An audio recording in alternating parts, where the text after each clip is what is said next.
இதுக்காச்சும் ஒழுங்கா சமைச்சு கொடு. ஓகே, பிரீத்திக்கு நான் கேரண்டி. என்னது? ஏய், நான் கேட்ட அதே ஃப்ரை பேன்பா. ஏய் சூப்பரா இருக்குப்பா, நல்ல வெயிட்டா இருக்குல்ல. ஏய் இத கேஸ்லயே யூஸ் பண்ணலாமா, இண்டக்ஷன் ஸ்டவ்லயே யூஸ் பண்ணலாமா? எல்லாத்துலயுமே யூஸ் பண்ணலாம். எதுல வேணா யூஸ் பண்ணலாமா? ஆமா. அப்ப நான் இப்படி அப்படி அப்படியே சமைக்கலாமா? ஆக்ஷன் பண்ண கூடாது, சமைக்கணும். ஓ ஓகே. இது பாரு, இது வந்து டைம் வந்து சேவ் பண்ணுமா, 20% ஃபாஸ்ட்டாக குக் பண்ணுமா, அண்ட் ஹெவியாக இருக்கிறதுனால நல்லா ஈஸியாக குக் பண்ணிடும் அப்படின்னு இருக்காங்கப்பா.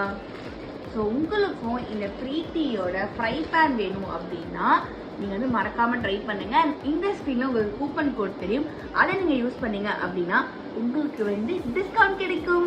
ஸோ மறக்காமல் ட்ரை பண்ணி பாருங்கள். ஏன்னா பிரீத்திக்கு நாங்கள் எல்லாருமே கேரண்டி.